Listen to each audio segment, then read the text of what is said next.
Inflação em queda. Pô, na verdade, a gente teve até deflação em junho. Juros caindo. Olha, o próximo passo é, a julgar do que vimos no passado, é a Bolsa entrar num momento de euforia. E aí todo mundo vai querer investir na Bolsa. Vai parecer muito fácil investir na Bolsa. Vai parecer que você ganha dinheiro da noite para o dia, que você vai ficar rico muito rápido. Cuidado, calma. A gente vai conversar aqui com alguém muito experiente e que conhece bastante esse mercado e vai contar pra gente o que é a Bolsa no Brasil. Assim que rodar a vinheta.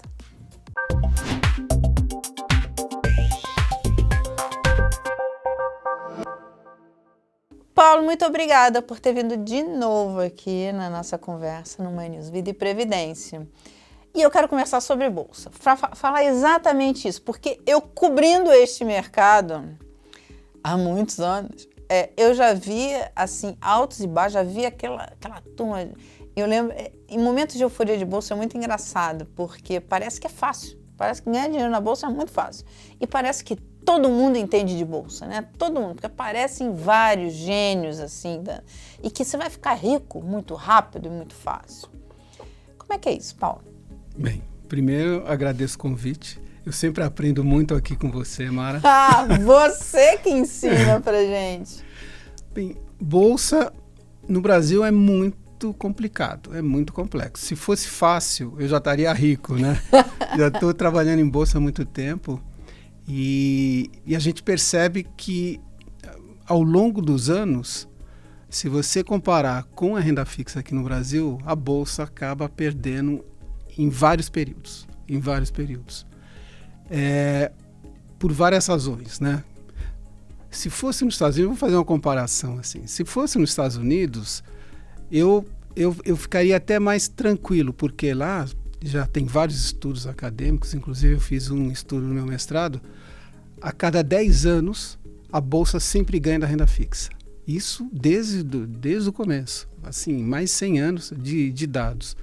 Aqui no Brasil, infelizmente, não acontece isso. A gente tem que aproveitar os momentos bons para a Bolsa e tentar amenizar um pouco aqueles momentos que não são tão ruins, né? E então, ainda não é para todo mundo a Bolsa. As pessoas precisam entender um pouco mais e não sair junto com a manada, né, que a gente fala. Existe muito lado comportamental, né? Quando a Bolsa está subindo muito, é que as pessoas querem entrar na Bolsa e pode não ser o melhor momento. Então, é muito importante o conhecimento e o acompanhamento e a disciplina para entrar nesse mercado. Mas é um mercado que, no médio e longo prazo, deveria e tende a dar um retorno maior que a renda fixa, e é aí que a gente consegue aumentar um pouco os nossos rendimentos, né? Ô Paulo, no início do ano eu fiz uma matéria mostrando isso, que em 28 anos o CDI bateu muito o Ibovespa. O que não significa que não tenham tido empresas que bateram o CDI, Ibovespa e tudo. Enfim, você teve casos de empresas muito boas. Mas o que só mostra que Bolsa, você pegar e esquecer no Brasil, você tem um custo de oportunidade, que é a taxa de juros, muito alto, né? E tem um custo de entrega também, né? Você sabe que as regras no Brasil variam, você tem risco regulatório, risco até de sobrevivência de empresas. Então, por exemplo, quando eu entrei lá atrás, Telebrás, Paranapanema, lembra? Hoje em dia as pessoas nem conhecem mais, eram as empresas líderes da Bolsa, né? E tem vários exemplos de pessoas que compravam determinadas empresas para aposentadoria e, de repente, na aposentadoria o retorno não vinha adequadamente. Porque a empresa às vezes nem existia mais. Mesbla. Tem N empresas aí, né, que a gente pode conversar. Então, você tem esse aspecto, eu concordo que mesmo em período que a Bolsa não vai bem, existem várias empresas que vão muito bem. A Bolsa, ela não é um representativo da economia brasileira, né? Você pega o índice Bovespa hoje, ele é muito concentrado em empresas de commodities, que é Vale, Petrobras e siderurgia, bancos, tem muito pouco de agro, que hoje é o destaque, né?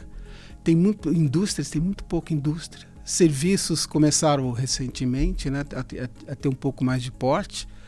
Então, o índice Bovespa, ele não representa a economia e ele é muito restrito, né? Hoje nós temos, deve estar em torno de 430, 440 empresas de capital aberto, negociadas na Bolsa. Eu, quando entrei no mercado, já faz alguns anos, né? Não vem ao caso, existiam 400 empresas. Então, a gente não evoluiu muito nesse quesito, né? Algumas entraram novas, outras saíram também. E você falou Vale, Petrobras, duas uma estatal até hoje, a outra ex-estatais. Quer dizer, essa é outra característica do mercado brasileiro, né? Quem faz o mercado de ações no Brasil é o Estado, né? Em tese né? Era totalmente concentrado. CSN, Petrobras, Vale, quer dizer, Petrobras ainda é uma estatal, mas as outras foram privatizadas. Mas aí vem, com o processo de privatização, é que você ganha mais empresas privadas na Bolsa, mas a Bolsa era dominada pelas estatais.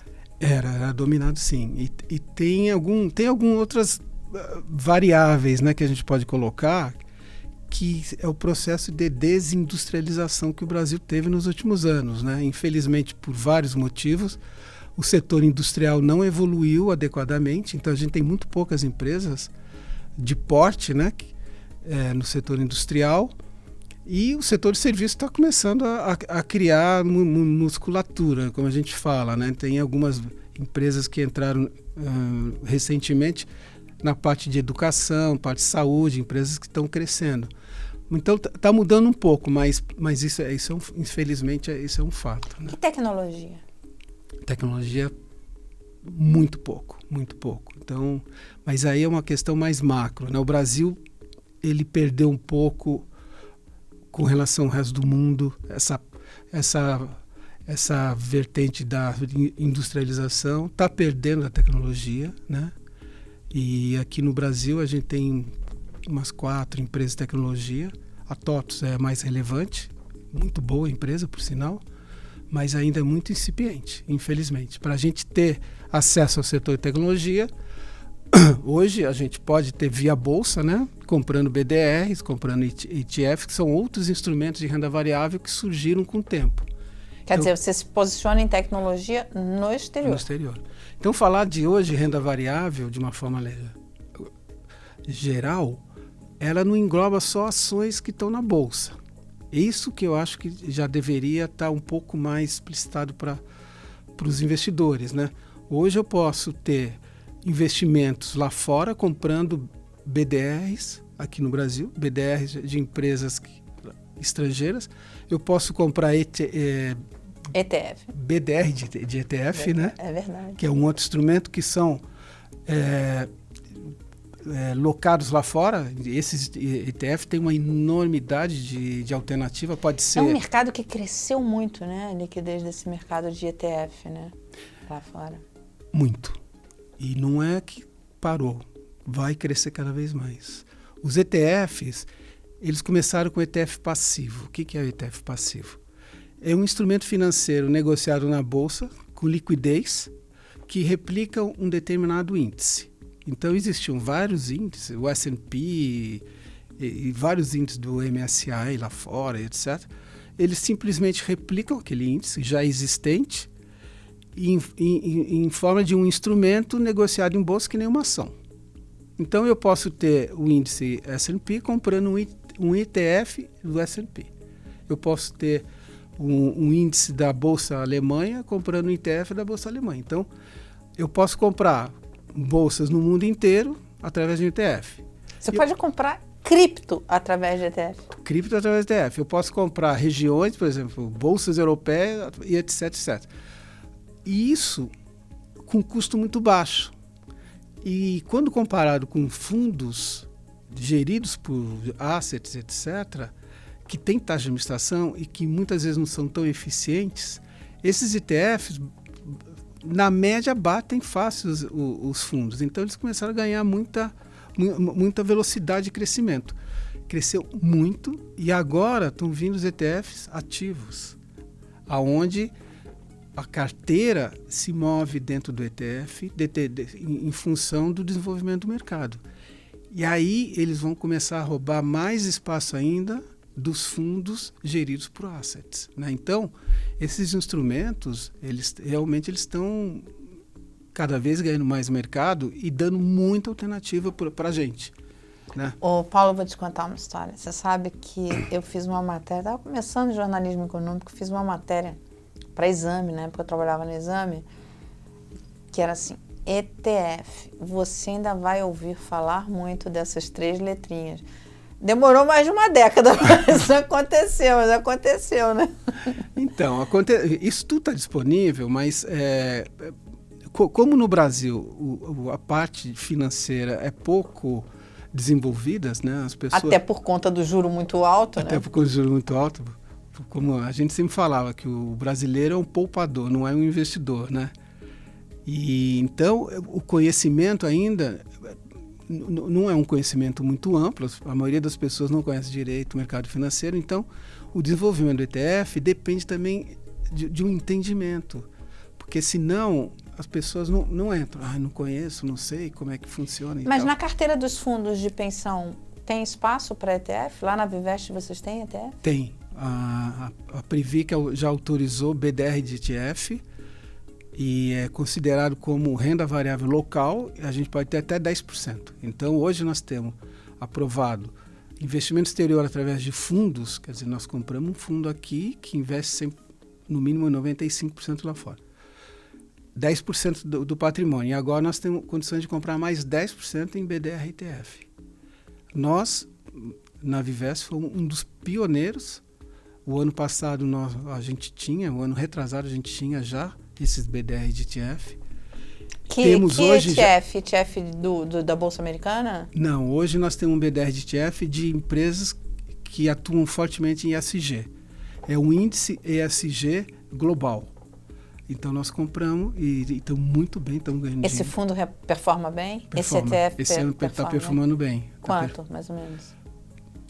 Ele está mais do que o MSCI. É? Está mais do que o MSCI. MSCI é o índice do Morgan Stanley, do né? Morgan Stanley Global. Porque é o benchmark deles que a gente usa. Que tem uma carteira de ações globais, né? Então, qual que é a nossa ideia do BDR-ETF? Quando a gente estivesse lá fora, a gente tem uma visão de cima para baixo. Porque nós não temos estrutura e nem conhecimento suficiente para poder comprar um BDR de uma empresa lá fora, porque nós não vamos acompanhar. Mas a gente tem, pelas nossas análises internas, a gente tem condições de ver o movimento global, regional e algumas vezes setorial. Então a gente procura ir de cima para baixo e, por exemplo, ESG, sustentabilidade, é um eixo assim, transformar é uma tendência de longo prazo, né? Que nem o setor de tecnologia, que nem envelhecimento. Tem algumas teses que são teses de médio e longo prazo, que é o que a gente persegue. E lá fora você encontra mais alternativas para investir nessas teses, não? Tem. Você tem ETF temáticos que investem nessas teses. Tem várias teses, então uma que a gente acredita é essa questão ESG, que o mundo vai caminhar para isso, né? Quer dizer, governança, sustentabilidade, ESG é o... ESG é a sigla em inglês, a né? sigla em inglês. Aqui seria ASG, né? Que é para ambiental, governança e social. E que é uma tendência mesmo, a gente tem visto isso. E aqui eu acho que só não é mais até por falta de alternativas, né? Principalmente na Europa é muito forte, né? Na Europa é muito forte essa parte. E lá os governos estão regulando, estão exigindo. Então é por isso que está indo muito rapidamente. Estão exigindo até do Brasil para o acordo do Mercosul. Até do Brasil. Aqui no Brasil ainda a legislação é fraca. O Banco Central já exige, né, o relatório de sustentabilidade dos agentes financeiros. A Previc ainda recomenda, ainda não é uma exigência. E agora, a nossa bolsa, ela é um pouco complicada na questão de sustentabilidade, porque as principais posições são commodities: petróleo, minério, que são que tem problema, né, nessa questão ESG, proteínas, né? Então, quer dizer, a gente tem que ter um bom senso, né, nessa questão. Então, a gente está caminhando para o final. A gente abriu essa conversa dizendo o seguinte: olha, investir na Bolsa Brasileira é complexo. Porque você tem ali a taxa de juro competindo fortemente, você vai ter momentos, você não tem aquele padrão como tem nos Estados Unidos, por exemplo, em mercados mais desenvolvidos. Mas você tem a alternativa de investir em bolsas fora do Brasil também, né? Tem. Mas, assim, voltando para a sua pergunta inicial, a Bolsa Brasileira, como que a gente está vendo hoje, você teve Bem, de uma maneira simples, a Bolsa ela tem duas grandes variáveis: taxa de juros e crescimento das empresas, ou crescimento dos lucros das empresas. Então, como que a gente faz a modelagem? A gente projeta os lucros das empresas ao longo de vários anos e traz a valor presente para uma taxa de juros. Essa taxa de juros sendo alta, o valor e o numerador sendo constante, o valor da empresa vai ser pequeno. Se a taxa de juros diminui, o valor da empresa aumenta. Então, o primeiro movimento acontecendo na Bolsa, isso a gente pode ver claramente a partir de março, a taxa longa começou a cair aqui no Brasil. Já caiu 3 pontos. Taxa longa de juros. Né? A taxa longa de juros de 10 anos, acho que estava 13,5, hoje está 10,5, alguma coisa assim. Caiu. Não o CDI, mas a taxa longa caiu. E esse é o grande referencial. Você percebe que os ativos mais dependentes de juros começaram a subir. Então, bolsa, fundos imobiliários começaram a subir. A partir daí, em função da queda da taxa de juros. Então, o primeiro movimento que a gente está vendo de melhora da Bolsa é basicamente em função da queda da taxa de juros longa e espero, a partir de agosto, a gente vai ver a queda da taxa de juros curta, porque a inflação está realmente caindo e está dando conforto para o Banco Central começar o ciclo de baixa. Então, essa primeira variável é fundamental.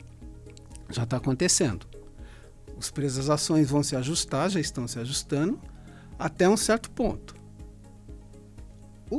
A segunda variável que vai depender se nós vamos entrar num ciclo mais consistente, que é o crescimento dos lucros das empresas. Que depende do crescimento econômico. Que depende do crescimento econômico. Que isso a gente não está vendo ainda, tá? As previsões de PIB para o ano que vem ainda indicam um PIB menor do que esse ano. Então, mas assim, daqui para lá muita coisa acontece, né? Se a taxa de juros cair, pode estimular a economia e a gente pode começar a ter uma reversão e começar a ver melhores lucros. Mas precisa de um pouquinho de crescimento, né? É muito tempo, né, que essa economia está patinando. Né? A gente torce também.